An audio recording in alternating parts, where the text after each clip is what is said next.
Apapun yang kalian lakukan, pakai rumus ini. Sebagai mandor klungsu. Tugasnya apa? Sebagai mandor namung madosi barang ingkang sae. Sedaya kula sumanggaaken dhateng Gusti.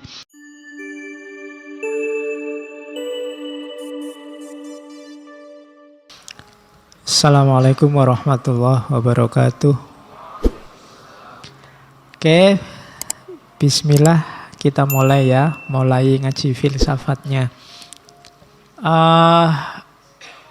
Nama yang dipakai oleh Sosrokartono antara lain ini, mandor klungsu. Klungsu itu bijinya asem. Kalau teman-teman makan buah asem itu dagingnya sudah dimakan, tinggal isinya, itu namanya klungsu. Yang nanti bisa dipakai lagi untuk nanam pohon biar jadi pohon asem.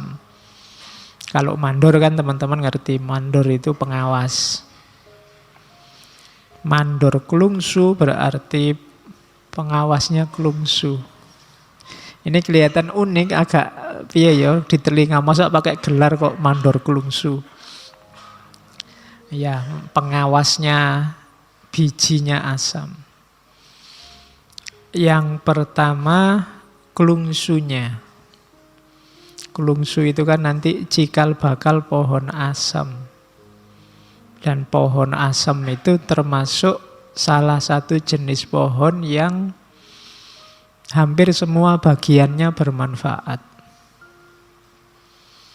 Daunnya, buahnya, kayunya, bahkan kehadirannya pohon itu, kalau zaman dulu kan ditaruh di pinggir-pinggir jalan besar itu. Saya tidak tahu, sekarang jarang ya. Di tempat saya dulu ya pohon pinggir jalan itu ya pohon asem. Yang biasanya dicat putih itu. Ya kan? Sekarang jarang, sekarang pinggir jalan biasanya lampu. Kalau dulu pohon. Nah, maksudnya nama mandor klungsu itu yang pertama biji asemnya. Jadi paling tidak ini nama ini mengharapkan menjadi seseorang yang bermanfaat di semua levelnya. Makanya pakai nama mandor klungsu. Keinginan untuk menjadi buah asam yang semua bagiannya bermanfaat. Yang kedua, kokoh. Kayu asam itu kan termasuk kayu yang kokoh. Rindang. Bisa meneduhkan. Jadi sosok idaman itu bisa meneduhkan, dia mantap, dan semua aspek hidupnya bermanfaat. Kalau kalian bisa jadi klungsu, sudah luar biasa. Makanya pakai kata-kata mandor klungsu. Kenapa mandor? Mandor itu pengawas. Mandor itu bukan yang punya. Kalau kalian ada orang kerja terus ada mandornya. Mandor ini kan orang yang ngawasi orang kerja tapi dia bukan yang punya. Dia aktif tapi dia bukan pemilik. Jadi pakai istilah mandor untuk menunjukkan bahwa seandainya tadi aku kayak pohon klungsu, ya mantep, ya meneduhi orang, juga bermanfaat. Semua yang dilakukan ini bukan aku sebenarnya. Ini aku cuma menjalankan. Perintahnya juragan. Karena apa? Karena aku cuma mandor. Jadi bukan aku sendiri yang punya inisiatif untuk meneduhkan, aku sendiri yang bermanfaat buat yang lain, tapi aku ini cuma menjalani hidup, menjalani aktivitas sesuai keinginannya majikan. Karena kalau nggak cocok, aku bisa dipecat sama majikanku, nggak jadi mandor lagi. Makanya pakai istilah mandor klungsu. Itu kan ada kalimatnya lagi, kulo dermi ngelampai kemawon. Ini yang saya sebut Jawa itu tadi kan, aku itu hanya menjalani. Kalian ngaji ini jangan merasa bangga. Kalian cuma menjalani kebaikan, menjalankan. Bukan kalian yang mengarahkan, bukan kalian yang menentukan. Kalian cuma menjalankan. Kulo sak dermi ngelampai. Saya hanya menjalankan. Tidak punya andil apa-apa. Yang merumuskan sana, yang merentah sana, segalanya lengkap baru saya jalani. Fasilitas semua yang menyediakan sana. Kalian bisa ngaji kan semua fasilitas dari sana. Ya meskipun kopi sama tehnya dari takmir. Kalau dirunut-runut kan nanti kembalinya ke sana semua. Jadi kita itu cuma menjalankan, tidak usah gaya. Setinggi-tinggi levelmu hanya nyampeknya di mandor. Mandor itu ya lumayan, dia pengawas, tapi dia juga buruh sebenarnya. Hanya saja fungsinya lebih tinggi. Ya karena tadi dia manfaat, bisa meneduhkan dan mantep. Jadi dalam hidup kita, semua kebaikan yang kalian lakukan itu sifatnya hanya ngelakoni, menjalani. Bukan menguasai. Oke, nah tugasnya apa? Sebagai mandor namung madosi barang ingkang sae. Sedaya kula sumanggaaken dhateng Gusti. Hanya mencari yang baik. Kemudian dipersembahkan pada Tuhan. Apapun yang kalian lakukan, pakai rumus ini. Tanyakan yang baik bagaimana menurut Allah. Dan persembahkan itu untuk Allah. Persembahkan itu tunjukkan, ini loh ya Allah yang bisa aku lakukan yang baik sejauh yang aku mampu. Jadi, semua yang kita lakukan, cari aspek terbaiknya, jalankan di aspek terbaik itu, kemudian persembahkan untuk Allah. Tidak usah ditarget yang lain selain itu, yaitu yang tadi di awal saya sebut ikhlas. Jadi, caranya begitu, itu maksudnya mandor klungsu. Misalnya minum. Kira-kira minum yang paling baik bagaimana? Oh, bismillah dulu. Pakai tangan kanan, itu yang saya tahu loh ya. Minum yang rumus terbaik menurut saya itu. Terus baru diminum. Oh belum, dibuka dulu tutupnya. Iya, tidak dibuka, tidak bisa minum. Bismillahirrohmanirrohim, pakai tangan kanan baru minum.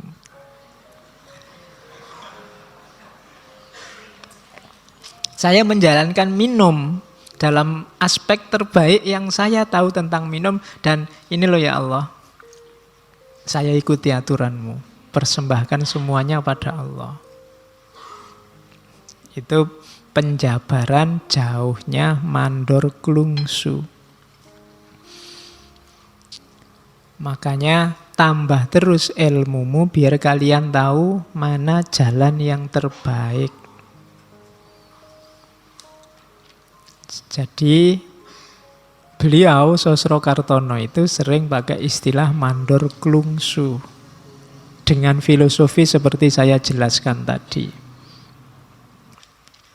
Yang pertama jelas beliau Sosrokartono itu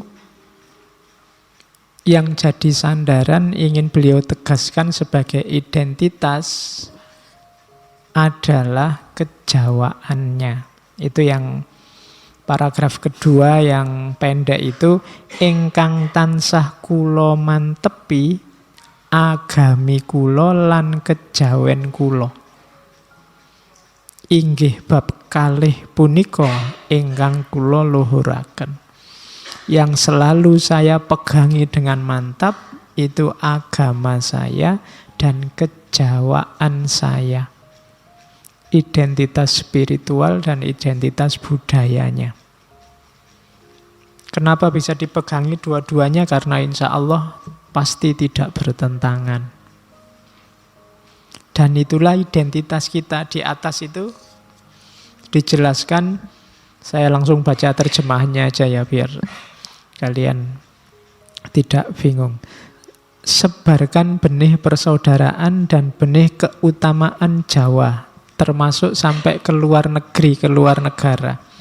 Kalian yang Jawa atau yang dari etnis manapun, pegangi identitasmu, meskipun sampai keluar. Saya, katanya Sosrokartono, mendatangi para raja tetap mengenakan baju takwa lurik. Ya, baju kayak orang Jawa yang aslinya kerah-kerah Cina itu, baju takwa yang lurik. Dia kemana-mana termasuk ketemu raja pakai itu. Nggak mentang-mentang ketemu raja, oh rajanya dari Eropa, ya terus harusnya pakai jas atau pakai apa. Nggak. Ya identitasnya aja.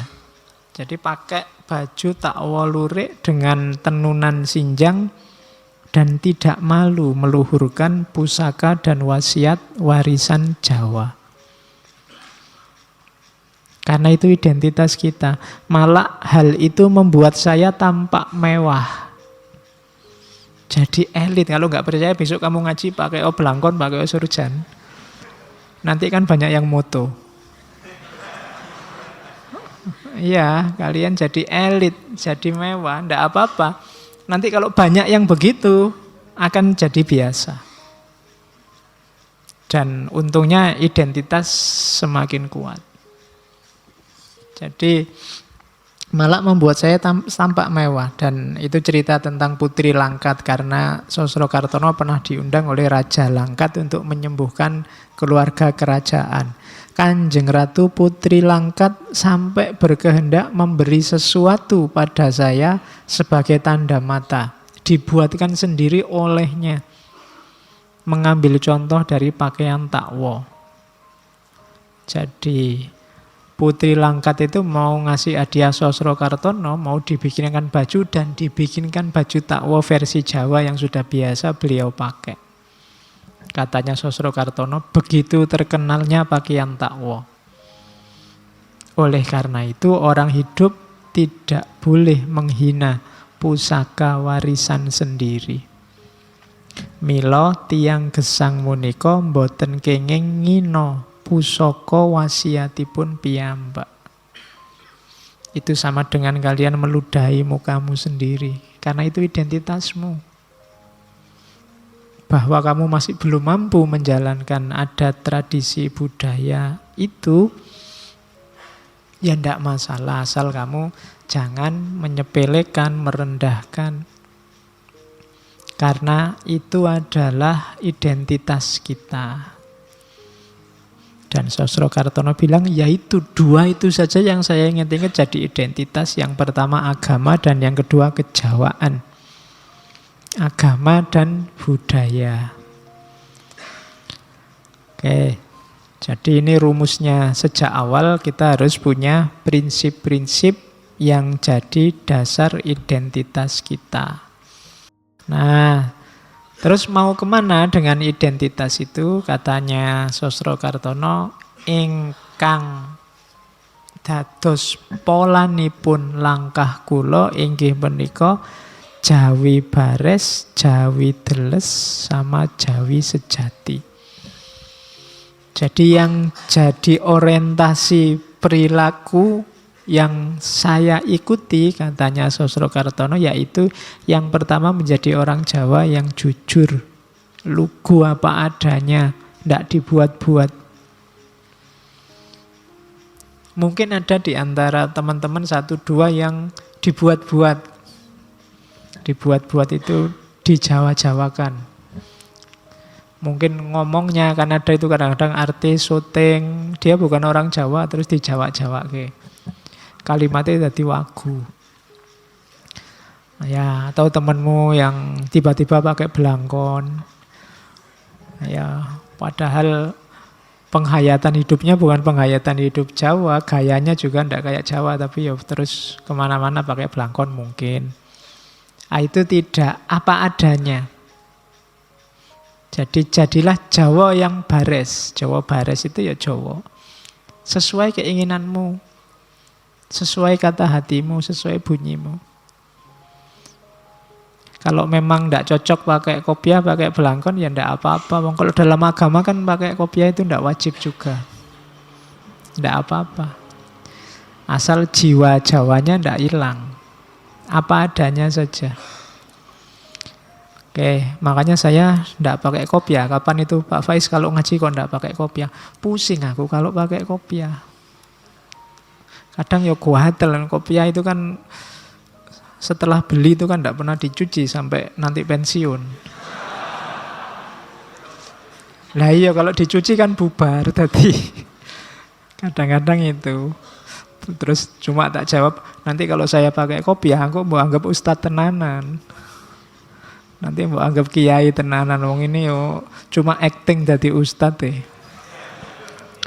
Jadi ndak usah dianggap ustadz beneran. Apa adanya memang begini. Nanti kalau tiba-tiba aku datang ke sini pakai surban, pakai jubah, kamu malah kaget. Iya, pinginnya yang ini apa adanya, santai. Nah, itu maksudnya sosok kata Jawa bares, apa adanya jujur. Kalau ndak cocok bilang ndak cocok, ndak srek bilang ndak srek. Sesuai nilai-nilai Jawa. Yang kedua Jawa deles. Jawa seutuhnya, deles itu ya di situ terjemahnya yang benar, yang apa? Yang sesuai Jawa, yang sejati, yang seutuhnya utuh. Jangan milih jadi orang Jawa pas apa, milih jadi apa pas apa. Ndak utuh masuknya. Nyari yang menguntungkan saja. Nah, itu berarti bukan Jawa deles. Yang ketiga Jawa sejati. Jawa sejati itu ya masuk sedalam-dalamnya. Jadi yang aslinya, yang sejati. Bukan tempelan, bukan cuma acting jadi orang Jawa. Tapi memang jiwanya, memang jiwa Jawa. Jawa itu kan peradaban yang apa? Yang termasuk peradaban tua, apalagi kalau kamu ngitungnya sampai sekitar 200 ribuan tahun sebelum Masehi. Kayak ceritanya Plato itu kan mungkin letaknya tidak jauh-jauh dari Indonesia ini kalau dilihat dari geografisnya. Peradaban namanya Atlantis. Yang itu habis karena bencana alam ketika gunung berapi jejer-jejer itu mulai dari ujung barat sampai ujung timur meletus bareng zaman itu.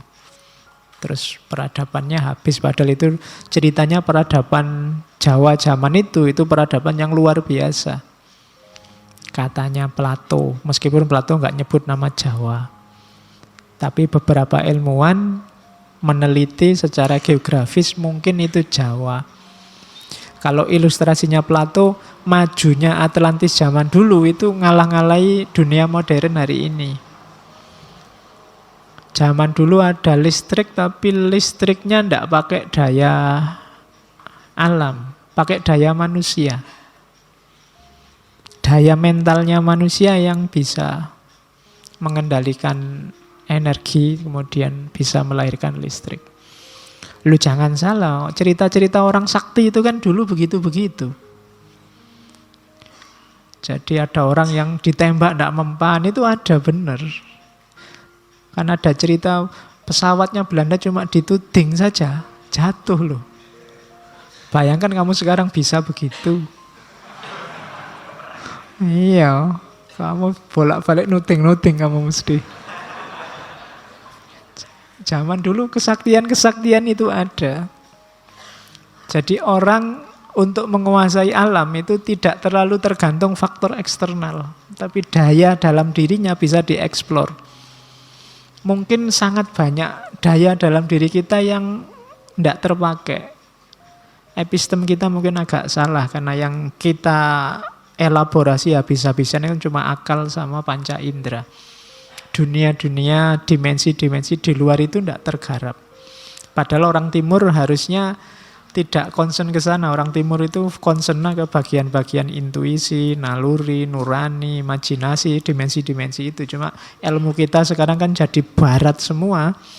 Akhirnya ya fokusnya kalau tidak yang rasional ya yang ada bukti fisiknya. Sehingga kita banyak tergantung pada yang di luar diri kita. Zaman dulu kan kalian sukar membayangkan gimana ya bisa menaklukkan kemana-mana tapi jalan kaki. Naik kuda, bisa nguasain Nusantara, itu kan gak nyambung bayanganmu. Tapi orang dulu bisa. Itu kan berarti mereka punya power yang lebih untuk menaklukkan alam, mengelaborasi diri mereka sendiri. Kayak ceritanya silat-silat itu kan begitu. Ada orang bisa lari cepat, bisa kan gitu, jalan di atas air. Zaman dulu yang sakti-sakti tidak cuma wali, penjahat-penjahat juga bisa. Digdaya banyak. Karena ada yang ceritanya, zaman saya kecil ada cerita ada maling yang kalau masuk ke rumah dia tidak butuh nyongkel jendela. Pokoknya ada cahaya dari dalam rumah, keluar rumah, dia bisa masuk lewat cahaya itu. Masuk ke dalam rumah. Lu nggak nyampe pikiranmu kan? Seandainya kamu bisa gitu enak. Kalau pulang ke kos-kosan dikunci bapak kos, kamu tinggal masuk lewat cahaya. Lu zaman dulu begal-begal yang sakti-sakti itu bisa macam-macam, nggak usah nunggu wali. Bayanganmu yang bisa gitu-gitu kan wali. Tapi ceritanya enggak, banyak kisah-kisah kesaktian itu kan berarti sebenarnya kita sedang degradasi kemampuan kita untuk mengelaborasi daya-daya kemanusiaan itu. Itu antara lain yang ada dalam peradaban Jawa ini. Sosrokartono itu kabarnya beliau kalau mengobati, melakukan praktek pengobatan itu berdiri. Jadi buka mulai pagi bisa sampai jam 1 malam, 2 malam beliau berdiri. Tidak duduk. Nanti mulai jam 1 sampai jam 4 harusnya istirahat. Istirahatnya main catur. Main caturnya juga sambil berdiri. Lo bayangkan besok bisa 24 jam berdiri itu. Orang-orang zaman dulu kalau sedang tafakur, muhasabah kan diam. Kalian mengilustrasikannya kayak orang tapa, kayak orang semedi itu kan. Semedi itu kalau kalian sudah masuk ke alam semedi itu mungkin waktu yang panjang rasanya sebentar. Ya kebalikannya yang latihan semedi. Yang baru latihan itu waktu sebentar kayak panjang, lu baru 10 menit, rasanya kayak setengah jam. Tapi kalau kalian sudah masuk ke situ, waktu yang sangat panjang itu rasanya bisa. Perasaan baru sebentar sudah sore, bisa begitu.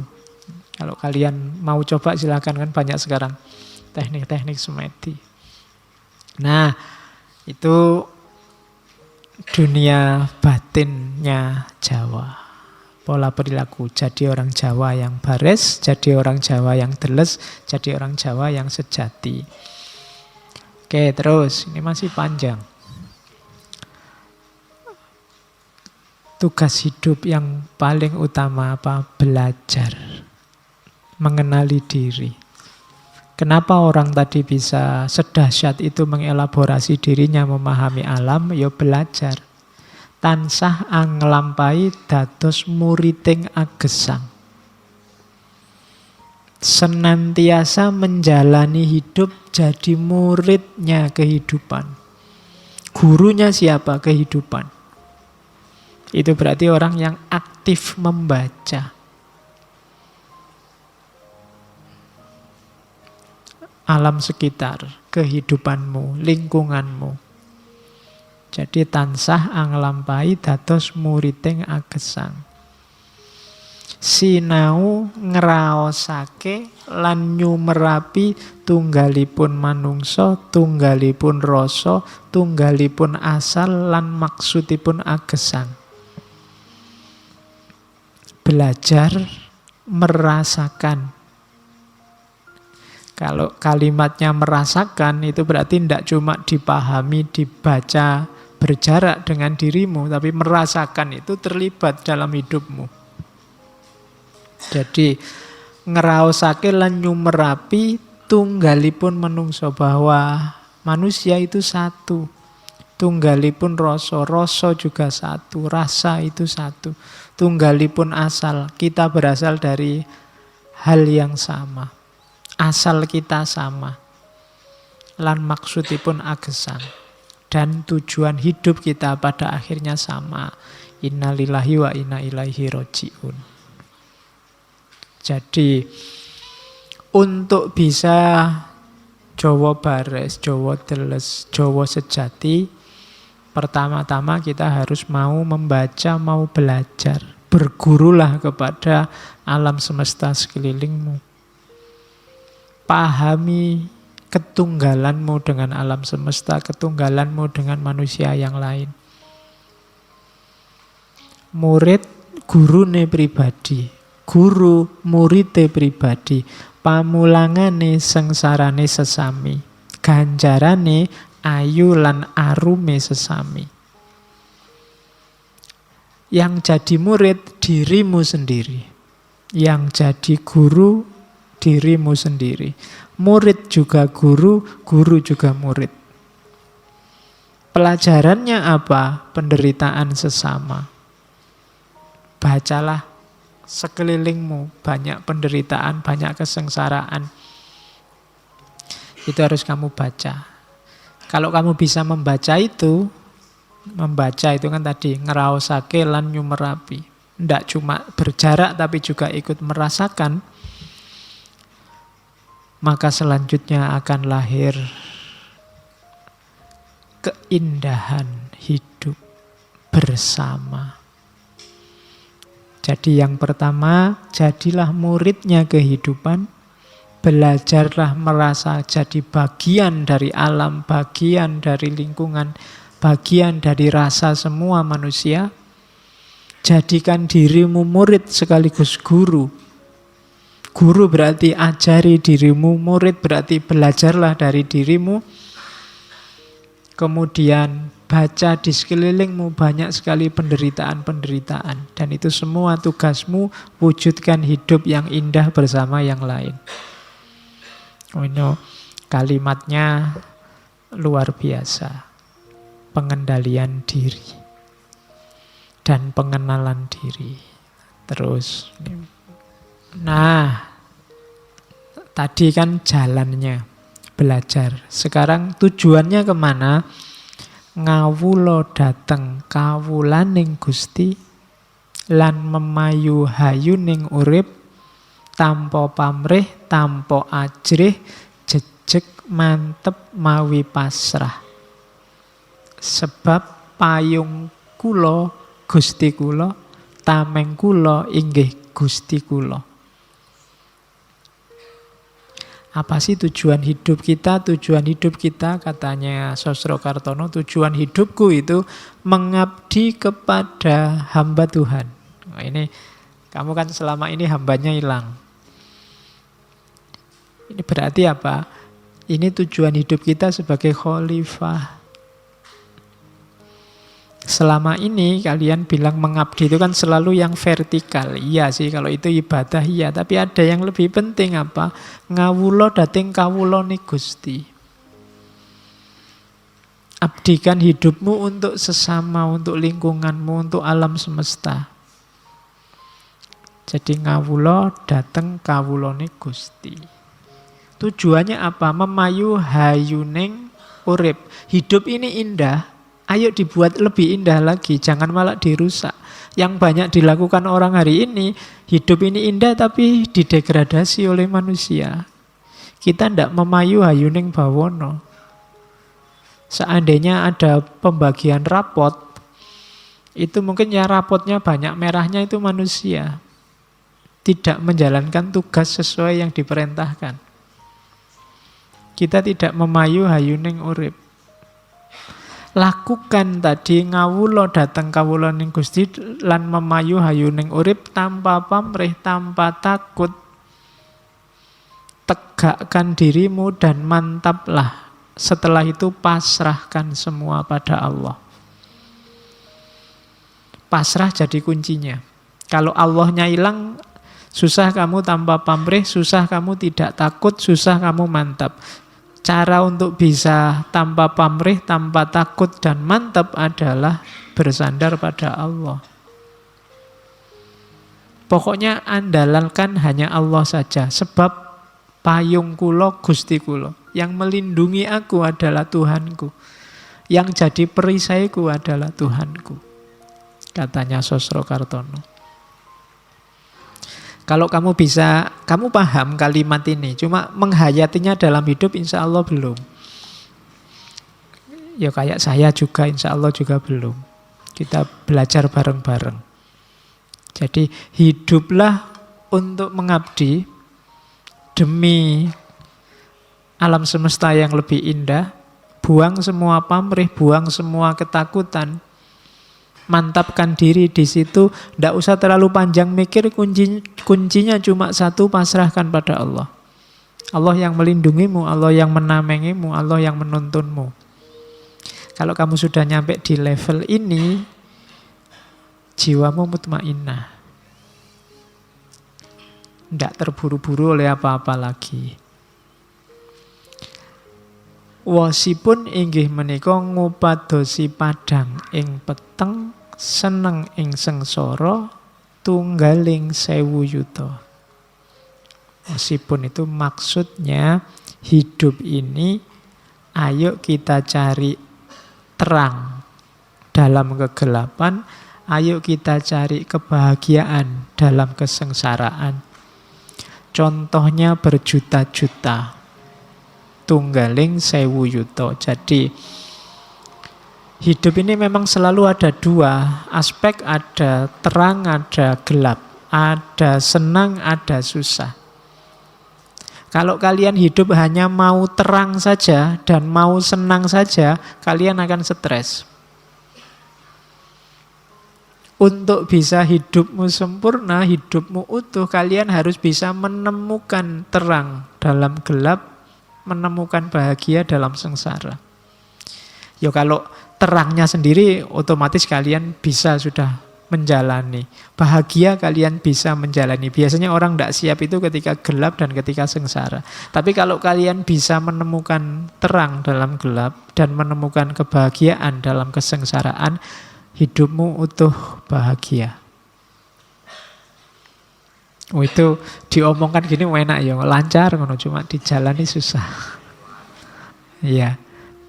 Jadi sisi gelap hidupmu apa? Coba kamu renungi, di situ ada titik-titik terangnya. Tidak ada gelap yang total gelap. Kadang-kadang kalau pakai bahasa ilmu, hikmahnya selalu saja ada. Di balik kesedihan-kesedihanmu, itu juga di situ banyak bahagia-bahagia terselip yang kamu tidak sadar. Ada enaknya, atau yang sebenarnya itu enak tapi kamu tidak sadar bahwa itu enak. Pak, saya kuliahnya di DO, Pak. Itu kan gelap sengsara. Loh, tapi ada terangnya itu. Alhamdulillah ya, kamu harus bersyukur loh. Sekarang tidak ada yang ngejar-ngejar lagi. Tidak diwajibkan bikin makalah, kamu bisa bebas sesuai keinginanmu, sudah nggak ada yang ngatur-ngatur kamu lagi. Itu kan menemukan ada titik-titik terangnya. Pak, saya sampai umur segini kok jomblo terus ya Pak, tidak ada anunya. Itu kan bagimu gelap, loh enggak, itu justru terang.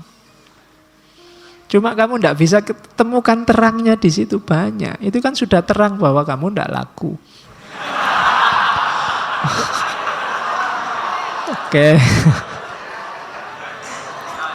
Ya, ya ndak ya contohnya maksudnya ya ndak itu. Oke, ya bisalah kalian ya kalau selama nalarmu jalan pasti kamu bisa menemukan. Kalau kamu bisa ketemu solusi ini, hidupmu bisa kayak dulu Diogenes, bisa kayak Nasruddin Hoja, ndak ada yang bikin sumpek. Semua peristiwa ketemunya tertawa dan senyum.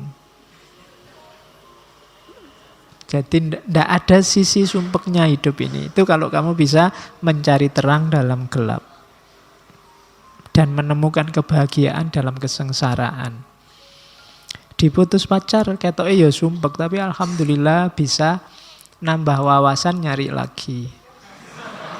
Nah ya kan itu terang. Dibandingkan yang bertahun-tahun pacari itu, terus kan itu wawasannya sempit. Tapi kalau banyak wawasannya luas. Nah, itu menemukan terang dalam gelap. Oke, ya kamu kalau dicontohin ngono melek. Kalimat ini pasti sering kalian dengar. Kapan-kapan kalau ada yang mau ziarah ke makamnya Sosro Kartono di Kudus, silahkan. Makamnya ada di Kudus. Di sana juga ada yang suka baca-baca, di dekat makamnya itu ada semacam perpustakaan, tapi banyak juga buku-buku tentang beliau yang dijual.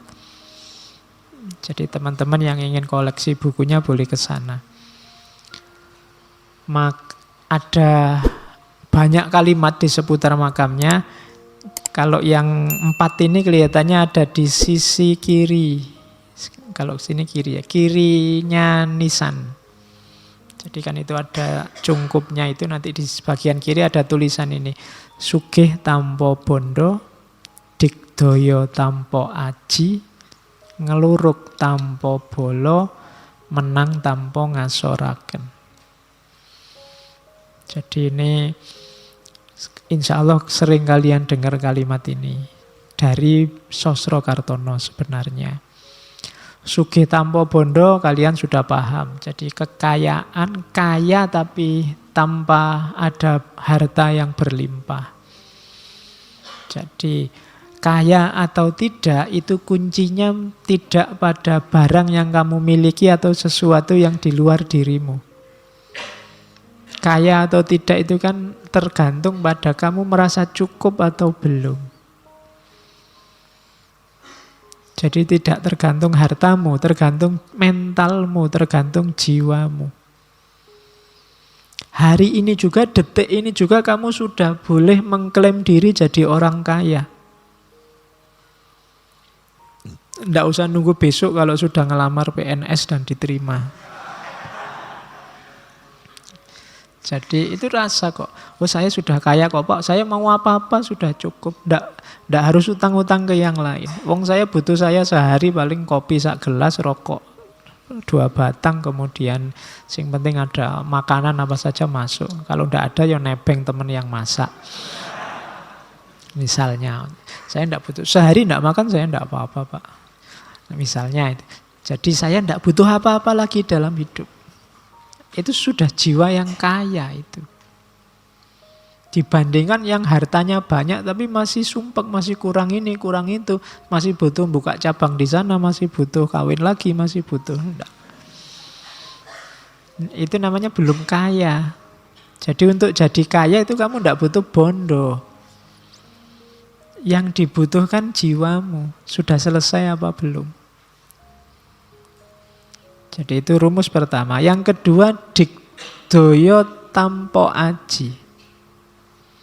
Digdaya tampo aji itu antara lain itu.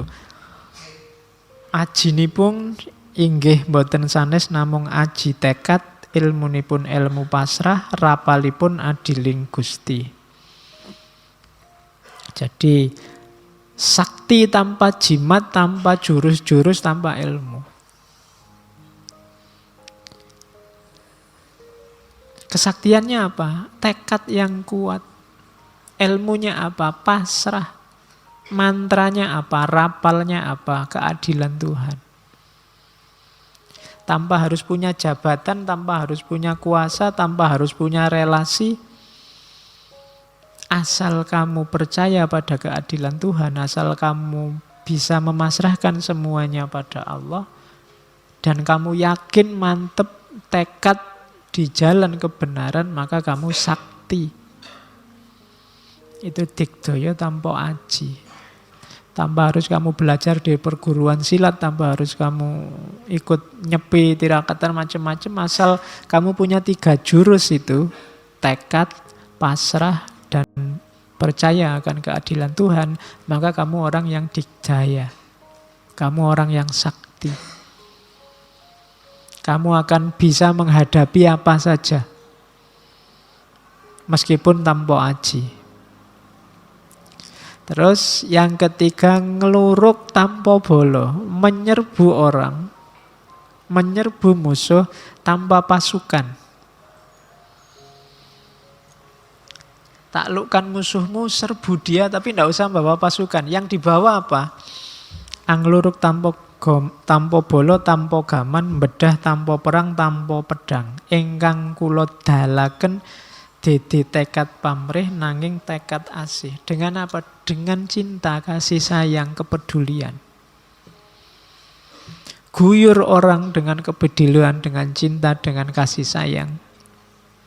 Lama-lama dia akan takluk. Itu nyambung dengan kalimat keempat, menang tanpa ngasoraken. Kamu akan menang tapi musuhmu tidak merasa terhina. Kenapa? Kamu menyerangnya tidak dengan bolo, tidak dengan pasukan, tidak dengan relasi, tidak dengan kekerasan. Tidak dengan jalur yang jelek. Kamu serang dia dengan yang baik-baik. Kamu serang dengan cinta, kamu serang dengan kasih sayang, kamu serang dengan kepedulian, kamu serang dengan kebersamaan, dengan rasa. Maka dia akan takluk, kalah, tapi tidak merasa terhina. Menang tanpa ngasoraken. Kalau ada temanmu usil terus ke kamu, balaslah dengan yang baik-baik, lama-lama dia akan kalah, nyerah. Tapi tidak merasa terhina. Tapi kalau kamu balasnya dengan kekerasan yang sama, keusilan yang sama, ya siapa yang kalah akan merasa terhina, direndahkan. Dalam hidup begitu. Pemilu hari ini perlu pakai rumus ini.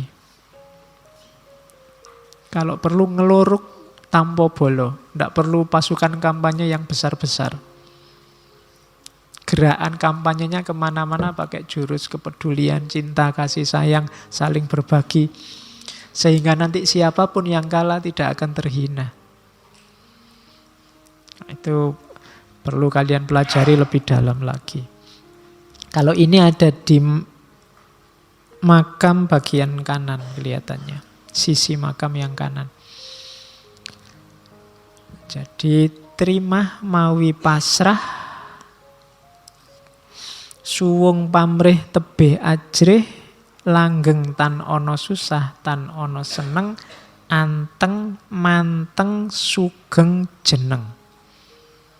Untuk terima mawi pasrah itu ikhlas dan menerima apapun yang terjadi. Kalau pakai kalimatnya Susro Kartono, ikhlas marang opo sing wis kelakon, terima opo kang dilakoni, pasrah marang opo kang bakal ono. Ikhlas pada apa yang sudah terjadi. Yang sudah terjadi ya sudah lah, tidak apa-apa. Terima opo kang dilakoni, menerima apapun yang sekarang sedang terjadi.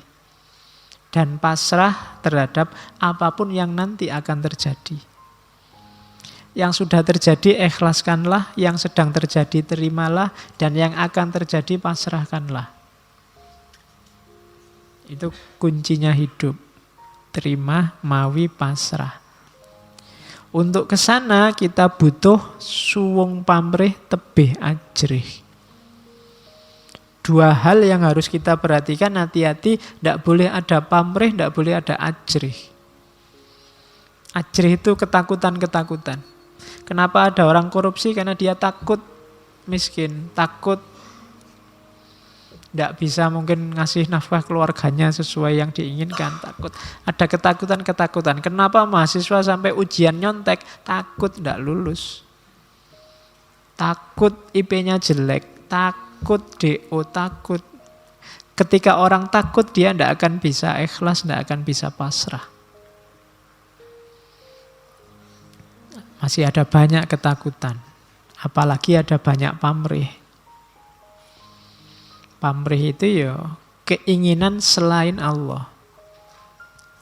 Kalau ikhlas itu kan satu-satunya yang diinginkan hanya Allah.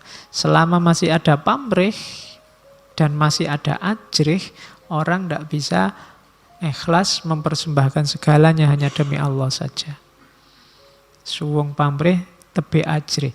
Kalau sudah bisa dua yang atas, maka langgeng. Tan ono susah, tan ono seneng. Hidupmu akan mutmainnah, stabil. Jadi tidak susah, tidak senang. Akhirnya apa? Kalau hidup yang stabil itu anteng, manteng, sugeng, jeneng. Kalian akan tenang, fokus, sejahtera, sugeng, senang, bahagia, dan jeneng. Jeneng itu bertahta, bermartabat.